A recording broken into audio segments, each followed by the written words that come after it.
I'm Jack Bradley, in for Steve Lance tonight. A federal court today immediately blocked the Trump administration from revoking Harvard's International Student Exchange Program. A legal expert explains the case to NTD's Arlene Richards. In a quick turnaround on Friday, Harvard University immediately filed a lawsuit against the Trump administration hours after having its student exchange privileges revoked. And immediately, a federal court has blocked the revocation. Well, it's not unexpected. We've seen that with pretty much everything that Donald Trump's administration has done. Within a day or two, someone is seeking and usually getting an injunction. Homeland Security Secretary Kristi Noem informed the university in a letter on Thursday that she was revoking their international student program immediately.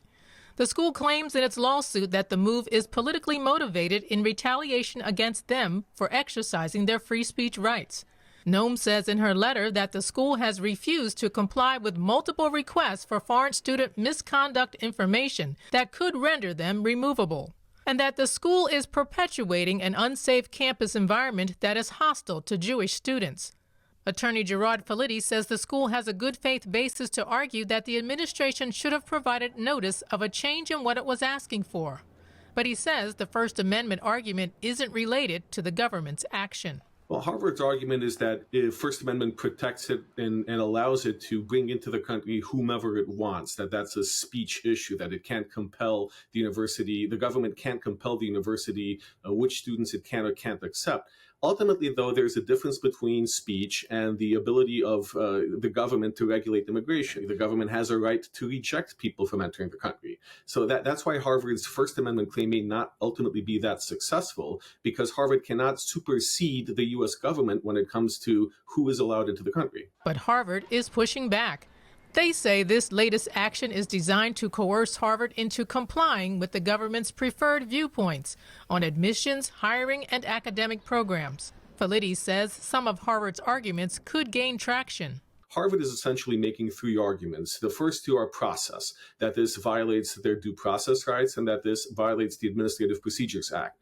Those are the arguments that are more likely than not to get some traction, because this is an unannounced change. Arguably, this is something different than the way that this provision had been enforced previously. Harvard had argued in its papers that the law requires the administration to follow certain procedures for revoking a school's certification, including fair notice and an opportunity to respond. Noem said Harvard's response to requests for information were insufficient and that they shouldn't be surprised by the revocation. The revocation impacts about a quarter of Harvard's total enrollment.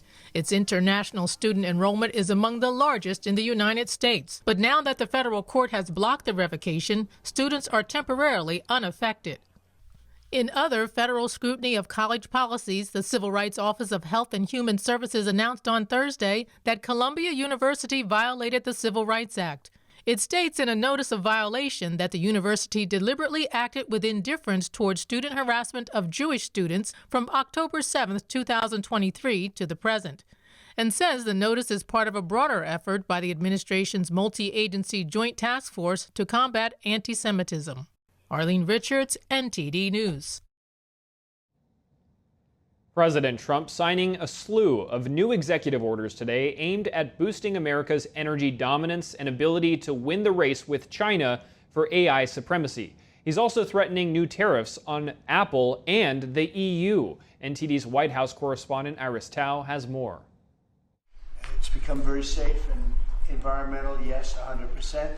And President Trump signing 4 executive orders on Friday, all aimed at boosting the nuclear energy industry in the U.S. Specifically, they seek to expedite the approval process for new reactors, cut red tape within the Nuclear Regulatory Commission, and encourage mining and enriching uranium in the U.S. For incredible amounts of power at defense installations and also in AI-focused installations. The ultimate goal is to enhance national security by making sure that the U.S. has enough electricity for not only defense projects, but also for America's AI arms race with communist China. That we've got enough electricity to win the AI arms race with China. What we do in the next 5 years related to electricity is going to determine the next 50, because this is the first time in history where electricity can be translated into intelligence. And we need that intelligence for every aspect of our economy, but also for defense. The U.S. was the first developer of nuclear power, and it still has the most nuclear power capacity in the world. But the energy source is currently growing the fastest in China. Senior administration officials told us on Friday that the EOs today will bring a nuclear renaissance in the U.S. In other news, President Trump on Friday rolling out more actions on trade. He's vowing to impose a 50% tariff on the EU starting June 1st, as he says negotiations with them are going nowhere. We were essentially restricted from selling cars into the European Union, which is not nice. Said it's time that we play the game the way I know how to play the game. They've taken advantage of other people representing this country, and they're not going to do that any longer. The EU on Friday says it's fully committed to securing a deal after talking with the U.S. trade team on Friday. And Trump, meanwhile, also threatening to impose a 25% tariff on Apple unless it makes its products in the U.S. He asked that other phone makers who have been exempt from recent tariffs might also face the new treatment. It would be also Samsung and anybody that makes that product. Otherwise, it wouldn't be fair. So anybody that makes that product, and that'll start on, I guess, the end of June. And on Friday, President Trump says U.S. Steel will keep its headquarters in Pittsburgh as part of a $14 billion partnership with Japan-based Nippon Steel. And Trump says it will create 70,000 jobs and bring $14 billion to the U.S. economy, and that he will visit the steel plant next Friday for a major rally. Reporting by Iris Tao, NTD News. To break down President Trump's executive orders, we're happy to have with us Joshua Doss, Senior Research Manager at HIP Strategies, and Matt Klink, owner and president of Klink Campaigns. Gentlemen, good to have you both on the program.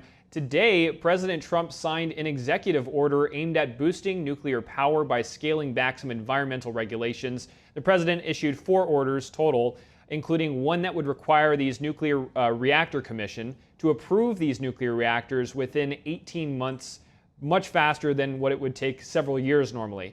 Joshua, what's your take on this move? Yeah, look, first, thanks for having me on.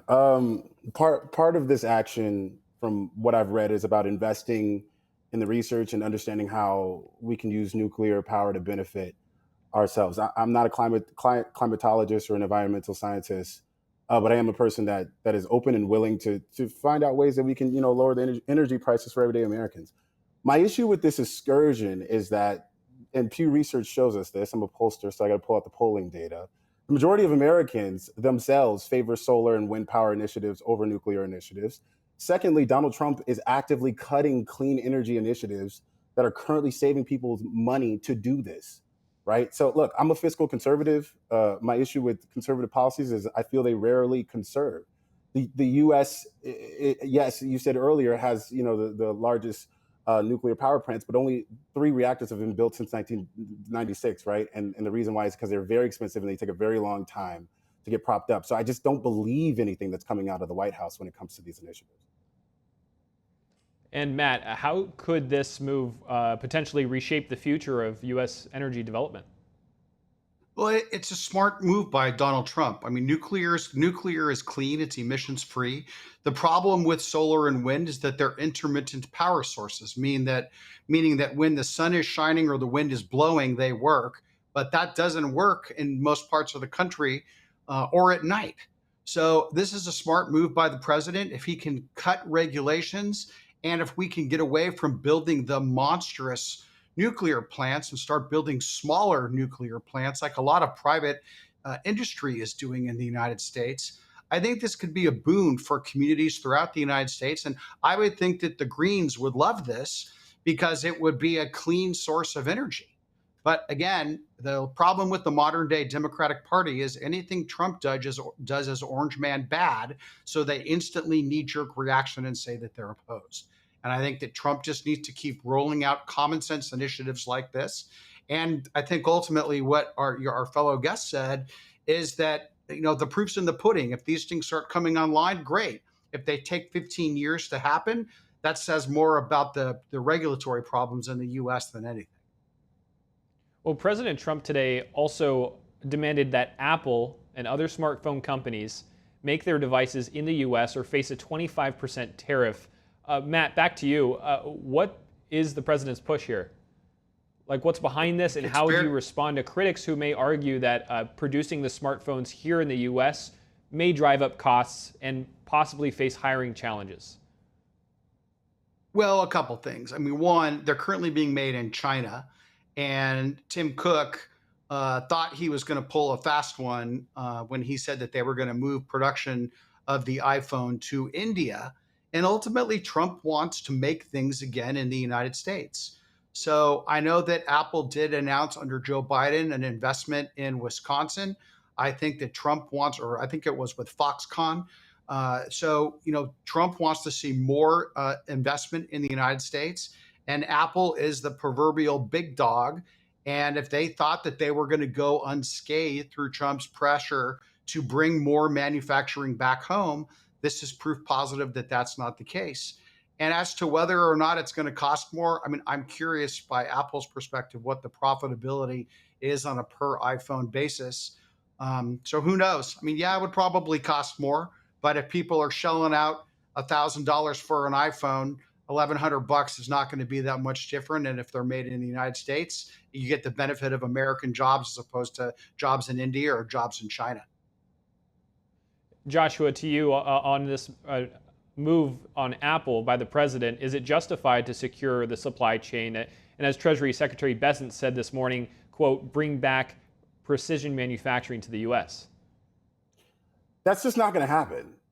I would love it if it happened. It's just not going to happen. Apple's supply chain analysts have already responded saying that it would be cheaper for them to actually just take the hits of the tariffs than it would be for them to move their gargantuan manufacturing apparatus back to America, right? So like, of course, and by the way, of course, it'd be cheaper for them to do that because they're going to pass that 25% tariff on to the American consumer, just like Amazon just did and Walmart just did, right? It's a very simple formula for them. If it costs more for them, it's going to cost more for you. So look, I like the idea of bringing jobs back. I want to re-domicile American manufacturing, but it's not going to happen. Also adding in the fact that 77% of the country thinks that we should have more manufacturing jobs, but only 18% of the country wants to work in manufacturing. So my question is, who won't work these jobs? I'm from the west side of Chicago. Everybody in the west side of Chicago got a pair of Jordans. Don't nobody want to make Jordans. Folks got iPhones. People don't want to make iPhones, right? So it just seems like a pipe dream. Also, while Trump is actively attempting to deport anyone who's brown and speaks Spanish, and we're sitting on a very low unemployment rate thanks to Joe Biden, and folks don't want to work these jobs. It's just not very believable, once again, coming from the White House. All right. A lot to unpack in this next one. President Trump also announcing a partnership deal between U.S. Steel and Japan's Nippon Steel. He said that the deal will create at least 70,000 jobs and add $14 billion to the U.S. economy. Matt, how should we understand the impact of this deal? Can Nippon be trusted to maintain a long-term commitment to unionized American mills? Well, I think a couple things are important here. One, I think that this issue became a hot button in the 2024 presidential contest. And then in January, the Biden presidency and the last days of the administration, they blocked the deal for national security concerns. We don't know yet what's in this partnership, and I think that's important. We did hear that U.S. Steel will continue to maintain its headquarters in Pittsburgh, Pennsylvania. I know that the unions have already expressed concerns that Nippon Steel has been a pretty big violator and flooding the American market with cheap steel. But if it gives a lifeline to the industry, I mean, look, U.S. Steel could go out of business and then we lose twice. So I think that the proof ultimately is going to be in the pudding here. And if Nippon Steel injects money into U.S. Steel, they said it would be a $14 billion partnership if it creates jobs in Pennsylvania. Josh Shapiro, the state's Democratic governor, supports the deal. I think that it's going to be a good thing. But if Nippon Steel is a bad partner, then I think that it's going to be very problematic. And ultimately, Donald Trump is not going to hold his tongue if he doesn't like what's ultimately occurring. So it appears to be a good thing. But again, time will tell. Joshua, what's your take? I mean, I share the opinion of my panelists here. I could definitely see the upside, but I just don't feel like we know enough about how these actors are going to. And another thing I'll say, it does feel like an age-old story of another American politician selling swaths of our manufacturing economy to a foreign country, something we've seen Republicans and Democrats do before. So I don't have a ton of trust right now in this trade. I think that 15% of the United States total steel production going to Japan is a bad idea. And the United States, the U.S. Steelworkers Union, who represents a massive percentage of all U.S. steel workers, also thinks that it's not that great of an idea. So it's more of a wait and see, I think, with this one. Okay, let's pivot to our last topic here. It's the President Trump declaring BRICS is dead. BRICS includes Brazil, Russia, India, China, and South Africa. It aims to reshape the global order by reducing reliance on the U.S. dollar. Joshua, given Vice President J.D. Vance's recent talks with India and President Trump's recent meeting with South Africa's leader, is this enough to counter BRICS' effort to replace the U.S. dollar? No, I don't believe so. I don't think BRICS is dead. I think BRICS is expanding from all that I know. And I think that that's actually that's a very important thing for us to acknowledge. And I don't think these actions are enough. I think that these expansions are also very symbolic of where the world is moving on global populism, right? And I think it even more so puts pressure on us to have our allies in our corner, which is something that President Trump has kind of been dropping the ball on, right? Something I've been saying recently here is the only thing worse than going to war with your allies is going to war without them. And as folks are emerging as real superpowers, global superpowers, we definitely need to do a lot more than that. And just the declaring that BRICS is dead to secure what we need to secure here in America. Matt, over to you. Your thoughts on the threat of BRICS and what the implications could be if it successfully launched its own currency? Well, look, I think that launching their own currency is a pipe dream for BRICS. I think that they may want to replace the U.S. dollar, but it is still the dominant world currency, in part because the U.S. is the most stable market in the world. And if anyone in the world is foolish enough to think that doing business with Brazil or China or India or Russia or South Africa is more stable than doing business with the United States, then they're pretty stupid to begin with. So we need to take this seriously. I think we can all agree the U.S. doesn't get a vote as to whether the BRICS are dead or not. But that being said, we do need to make sure we have our economic house in order. And I think that we're well on that way after 4 years of the disastrous Biden-Harris administration. But again, ever vigilant, and nobody cares about what happened in the past. Everybody cares about what's going to happen in the future. All right. Matt Klink, Joshua Doss, thank you both very much for coming on. Really appreciate your perspectives. Thanks a million. Thanks for having me. Thank you for watching the Capitol Report. If you want to see our full broadcast, check us out at epochtv.com.